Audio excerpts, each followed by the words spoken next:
Utilizing Siri can be a great way to quickly create reminders. Let's add a new reminder to wash the car tomorrow afternoon. For Siri to know you want to add a reminder, we need to start with the words remind me or set a reminder. So I will click the Siri button up in the menu bar and speak the reminder. Remind me to wash the car tomorrow afternoon. Okay, I added it. The reminder is added to my home list because it's set as the default in reminder settings.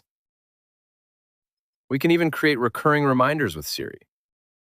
Let's delete the water the houseplants reminder and make one that occurs weekly. Siri, remind me to water the houseplants every Friday at 8 a.m.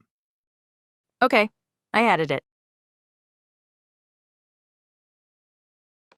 If you get in the habit of using Siri, it could very well become the most common way you use to create reminders.